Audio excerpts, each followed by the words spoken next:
2 Samuel chapter 10.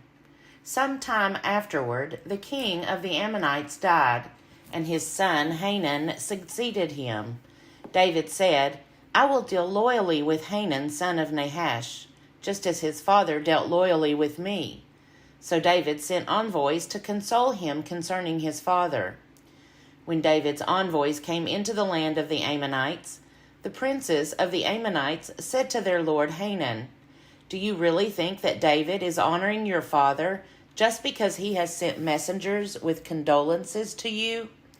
Has not David sent his envoys to you to search the city, to spy it out, and to overthrow it? So Hanun seized David's envoys, shaved off half the beard of each, cut off their garments in the middle at their hips, and sent them away. When David was told, he sent to meet them, for the men were greatly ashamed. The king said, Remain at Jericho until your beards have grown, and then return. When the Ammonites saw that they had become odious to David, the Ammonites sent and hired the Arameans of Beth-rehob, and the Arameans of Zobah, 20,000 foot soldiers, as well as the king of Maacah, 1,000 men, and the men of Tob, 12,000 men. When David heard of it, he sent Joab and all the army with the warriors. The Ammonites came out and drew up in battle array at the entrance of the gate. But the Arameans of Zobah and of Rehob and the men of Tob and Maacah were by themselves in the open country. When Joab saw that the battle was set against him both in front and in the rear, he chose some of the picked men of Israel, and arrayed them against the Arameans. The rest of his men he put in the charge of his brother Abishai, and he arrayed them against the Ammonites. He said, If the Arameans are too strong for me, then you shall help me. But if the Ammonites are too strong for you, then I will come and help you. Be strong, and let us be courageous for the sake of our people, and for the cities of our God. And may the Lord do what seems good to him. So Joab and the people who were with him moved forward into battle against the Arameans, and they fled before him. When the Ammonites saw that the Arameans fled, they likewise fled before Abishai, and entered the city. Then Joab returned from fighting against the Ammonites, and came to Jerusalem. But when the Arameans saw that they had been defeated by Israel, they gathered themselves together. Hadadezer sent and brought out the Arameans who were beyond the Euphrates, and they came to Helam, with Shobach, the commander of the army of Hadadezer, at their head. When it was told David, he gathered all Israel together, and crossed the Jordan, and came to Helam. The Arameans arrayed themselves against David, and fought with him. The Arameans fled before Israel, and David killed of the Arameans 700 chariot teams, and 40,000 horsemen, and wounded Shobach, the commander of their army, so that he died there. When all the kings who were servants of Hadadezer saw that they had been defeated by Israel, they made peace with Israel, and became subject to them. So the Arameans were afraid to help the Ammonites any more. 2 Samuel chapter 11. In the spring of the year, the time when kings go out to battle, David sent Joab with his officers and all Israel with him. They ravaged the Ammonites and besieged Rabbah, but David remained at Jerusalem. It happened late one afternoon, when David rose from his couch and was walking about on the roof of the king's house, that he saw from the roof a woman bathing. The woman was very beautiful. David sent someone to inquire about the woman. It was reported, This is Bathsheba, daughter of Eliam, the wife of Uriah the Hittite. So David sent messengers to get her, and she came to him, and he lay with her. Now she was purifying herself after her period. Then she returned to her house. The woman conceived, and she sent and told David, I am pregnant. So David sent word to Joab, Send me Uriah the Hittite. And Joab sent Uriah to David. When Uriah came to him, David asked how Joab and the people fared, and how the war was going. Then David said to Uriah, "Go down to your house and wash your feet." Uriah went out of the king's house, and there followed him a present from the king. But Uriah slept at the entrance of the king's house with all the servants of his lord, and did not go down to his house. When they told David Uriah did not go down to his house, David said to Uriah, "You have just come from a journey. Why did you not go down to your house?" Uriah said to David, "The ark and Israel and Judah remain in booths, and my lord Joab and the servants of my lord are camping in the open field. Shall I then go to my house, to eat and to drink, and to lie with my wife? As you live and as your soul lives, I will not do such a thing." Then David said to Uriah, "Remain here today also, and tomorrow I will send you back." So Uriah remained in Jerusalem that day. On the next day, David invited him to eat and drink in his presence and made him drunk. And in the evening he went out to lie on his couch with the servants of his lord. But he did not go down to his house. In the morning, David wrote a letter to Joab and sent it by the hand of Uriah. In the letter he wrote, "Set Uriah in the forefront of the hardest fighting, and then draw back from him, so that he may be struck down and die." As Joab was besieging the city, he assigned Uriah to the place where he knew there were valiant warriors. The men of the city came out and fought with Joab, and some of the servants of David among the people fell. Uriah the Hittite was killed as well. Then Joab sent and told David all the news about the fighting, and he instructed the messenger, "When you have finished telling the king all the news about the fighting, then, if the king's anger rises, and if he says to you, 'Why did you go so near the city to fight? Did you not know that they would shoot from the wall? Who killed Abimelech, son of Jerubbaal? Did not a woman throw an upper millstone on him from the wall, so that he died at Thebez? Why did you go so near the wall?' Then you shall say, 'Your servant Uriah the Hittite is dead also.'" So the messenger went and came and told David all that Joab had sent him to tell. The messenger said to David, "The men gained an advantage over us, and came out against us in the field, but we drove them back to the entrance of the gate. Then the archers shot at your servants from the wall. Some of the king's servants are dead, and your servant Uriah the Hittite is dead also." David said to the messenger, "Thus you shall say to Joab, 'Do not let this matter trouble you, for the sword devours now one and now another. Press your attack on the city, and overthrow it, and encourage him.'" When the wife of Uriah heard that her husband was dead, she made lamentation for him. When the mourning was over, David sent and brought her to his house, and she became his wife, and bore him a son. But the thing that David had done displeased the Lord. 2 Samuel chapter 12. And the Lord sent Nathan to David. He came to him and said to him, "There were 2 men in a certain city, the one rich and the other poor. The rich man had very many flocks and herds, but the poor man had nothing but one little ewe lamb, which he had bought. He brought it up, and it grew up with him and with his children. It used to eat of his meager fare, and drink from his cup, and lie in his bosom, and it was like a daughter to him. Now there came a traveler to the rich man, and he was loath to take one of his own flock or herd to prepare for the wayfarer who had come to him. But he took the poor man's lamb, and prepared that for the guest who had come to him. Then David's anger was greatly kindled against the man. He said to Nathan, "As the Lord lives, the man who has done this deserves to die.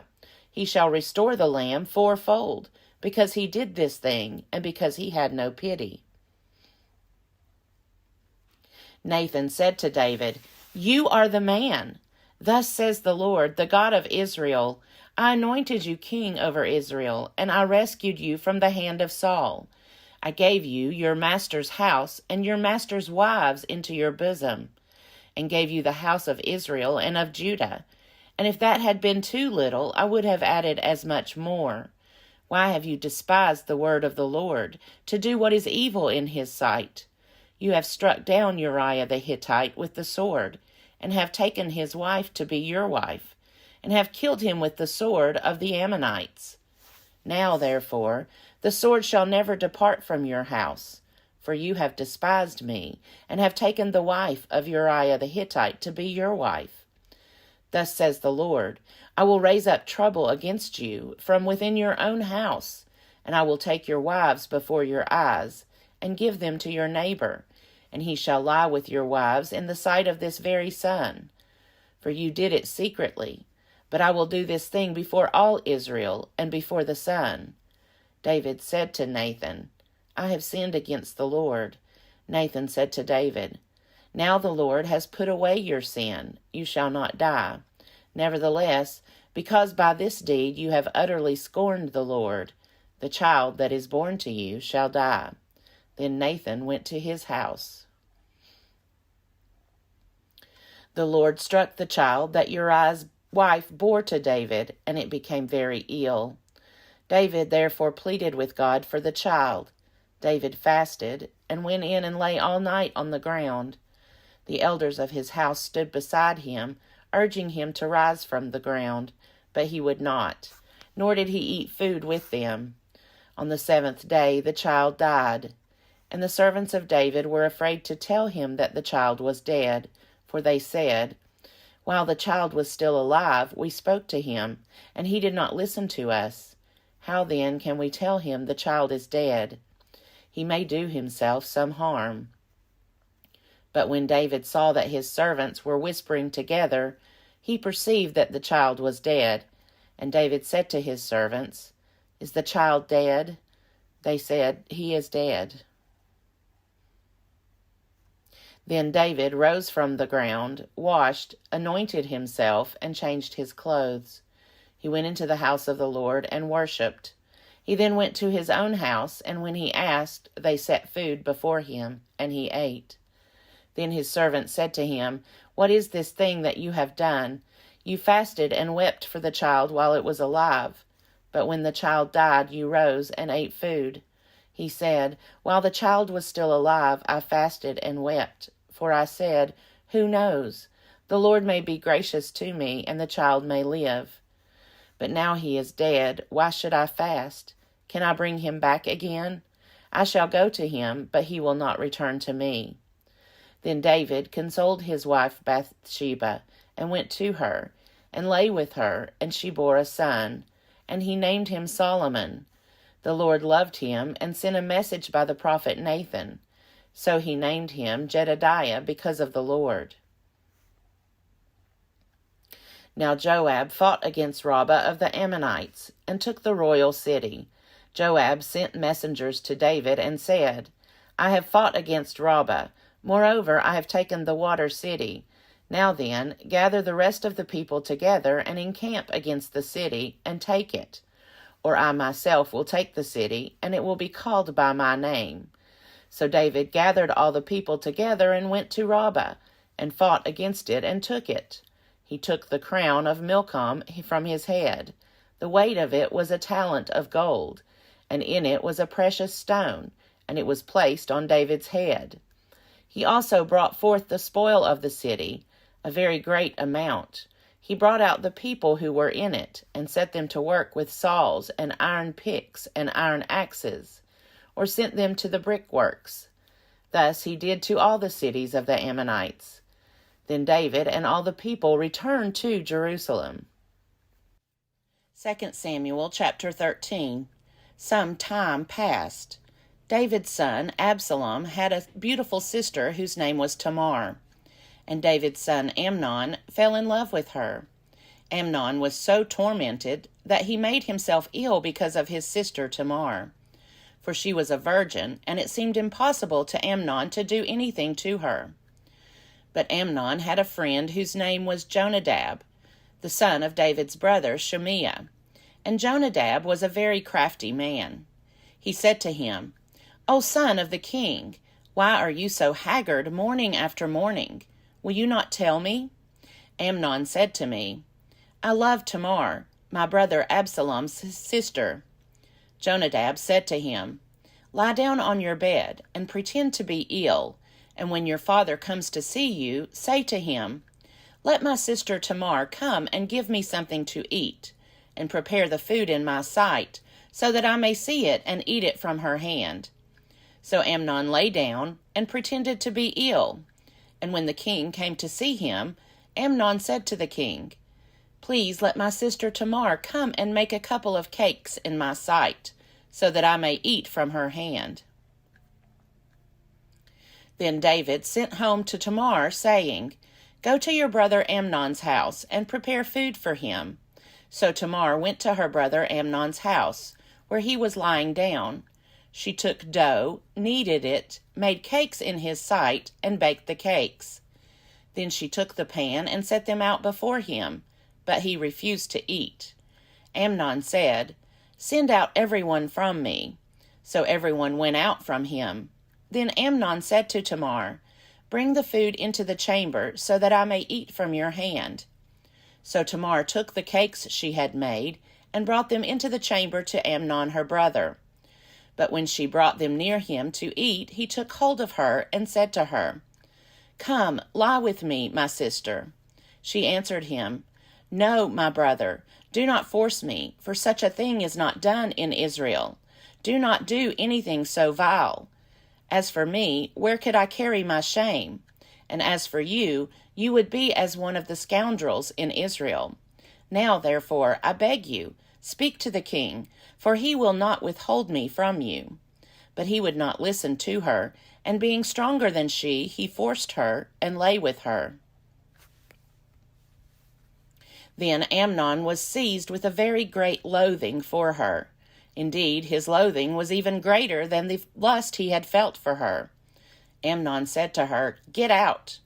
But she said to him, "No, my brother, for this wrong in sending me away is greater than the other that you did to me." But he would not listen to her. He called the young man who served him and said, "Put this woman out of my presence, and bolt the door after her." Now she was wearing a long robe with sleeves, for this is how the virgin daughters of the king were clothed in earlier times. So his servant put her out, and bolted the door after her. But Tamar put ashes on her head, and tore the long robe that she was wearing. She put her hand on her head, and went away, crying aloud as she went. Her brother Absalom said to her, "Has Amnon your brother been with you? Be quiet for now, my sister. He is your brother. Do not take this to heart." So Tamar remained, a desolate woman, in her brother Absalom's house. When King David heard of all these things, he became very angry. But he would not punish his son Amnon, because he loved him, for he was his firstborn.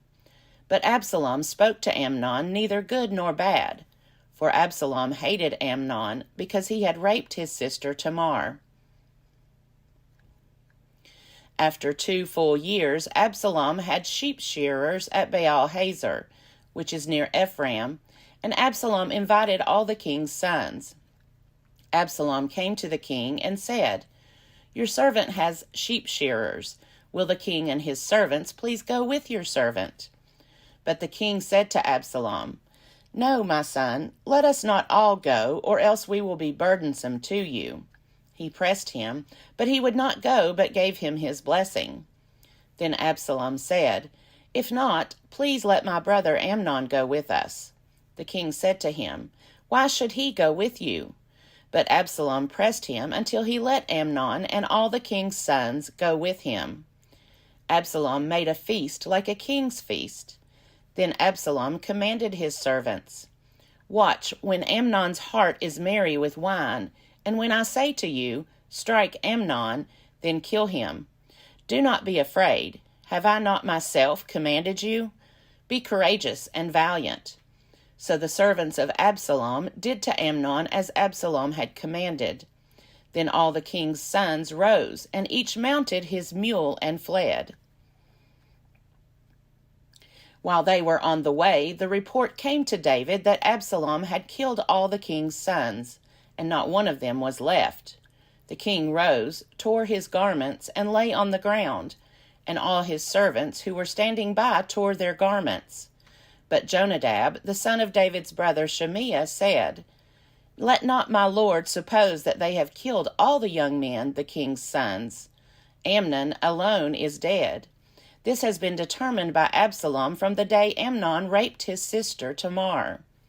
Now, therefore, do not let my lord the king take it to heart, as if all the king's sons were dead, for Amnon alone is dead."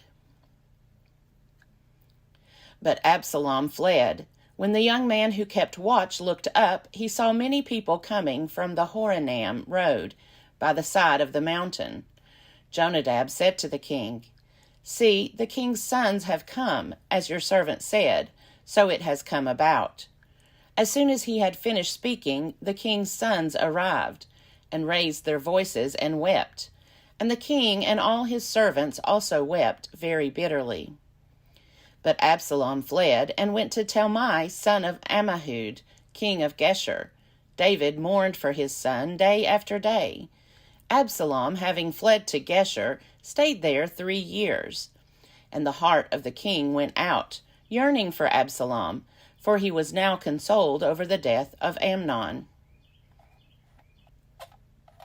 2 Samuel chapter 14. Now Joab, son of Zeruiah, perceived that the king's mind was on Absalom. Joab sent to Tekoa and brought from there a wise woman. He said to her, "Pretend to be a mourner, put on mourning garments. Do not anoint yourself with oil, but behave like a woman who has been mourning many days for the dead. Go to the king and speak to him as follows." And Joab put the words into her mouth. When the woman of Tekoa came to the king, she fell on her face to the ground and did obeisance, and said, "Help, O king." The king asked her, "What is your trouble?" She answered, "Alas, I am a widow. My husband is dead. Your servant had 2 sons, and they fought with one another in the field. There was no one to part them, and one struck the other and killed him. Now the whole family has risen against your servant. They say, 'Give up the man who struck his brother, so that we may kill him for the life of his brother whom he murdered, even if we destroy the heir as well.' Thus they would quench my one remaining ember, and leave to my husband neither name nor remnant on the face of the earth." Then the king said to the woman, "Go to your house, and I will give orders concerning you." The woman of Tekoa said to the king, "On me be the guilt, my lord the king, and on my father's house. Let the king and his throne be guiltless." The king said, "If anyone says anything to you, bring him to me, and he shall never touch you again." Then she said, "Please, may the king keep the Lord your God in mind, so that the avenger of blood may kill no more, and my son not be destroyed." He said, "As the Lord lives, not one hair of your son shall fall to the ground." Then the woman said, "Please let your servant speak a word to my lord the king." He said, "Speak." The woman said, "Why then have you planned such a thing against the people of God? For in giving this decision the king convicts himself, inasmuch as the king does not bring his banished one home again. We must all die. We are like water spilled on the ground, which cannot be gathered up. But God will not take away a life. He will devise plans so as not to keep an outcast banished forever from his presence. Now I have come to say this to my lord the king, because the people have made me afraid. Your servant thought, I will speak to the king. It may be that the king will perform the request of his servant. For the king will hear, and deliver his servant from the hand of the man who would cut both me and my son off from the heritage of God. Your servant thought, the word of my lord the king will set me at rest. For my lord the king is like the angel of God, discerning good and evil. The Lord your God be with you. Then the king answered the woman, Do not withhold from me anything I ask you. The woman said, Let my lord the king speak. The king said, Is the hand of Joab with you in all this? The woman answered and said, As surely as you live, my lord the king, one cannot turn right or left from anything that my lord the king has said. For it was your servant Joab who commanded me. It was he who put all these words into the mouth of your servant. In order to change the course of affairs, your servant Joab did this. But my lord has wisdom like the wisdom of the angel of God, to know all things that are on the earth. Then the king said to Joab, Very well, I grant this. Go, bring back the young man Absalom. Joab prostrated himself with his face to the ground and did obeisance, and blessed the king. And Joab said, Today your servant knows that I have found favor in your sight, my lord the king, in that the king has granted the request of his servant. So Joab set off, went to Geshur, and brought Absalom to Jerusalem. The king said, Let him go to his own house. He is not to come into my presence. So Absalom went to his own house and did not come into the king's presence. Now in all Israel there was no one to be praised so much for his beauty as Absalom. From the sole of his foot to the crown of his head there was no blemish in him. When he cut the hair of his head, for at the end of every year he used to cut it, when it was heavy on him, he cut it. He weighed the hair of his head, 200 shekels by the king's weight. There were born to Absalom 3 sons and 1 daughter whose name was Tamar. She was a beautiful woman. So Absalom lived 2 full years in Jerusalem, without coming into the king's presence. Then Absalom sent for Joab to send him to the king. But Joab would not come to him. He sent a second time, but Joab would not come. Then he said to his servants, Look, Joab's field is next to mine, and he has barley there. Go and set it on fire. So Absalom's servants set the field on fire. Then Joab rose and went to Absalom at his house and said to him, Why have your servants set my field on fire? Absalom answered Joab, Look, I sent word to you, Come here, that I may send you to the king with the question, Why have I come from Geshur? It would be better for me to be there still. Now let me go into the king's presence. If there is guilt in me, let him kill me. Then Joab went to the king and told him, and he summoned Absalom. So he came to the king and prostrated himself with his face to the ground before the king. And the king kissed Absalom.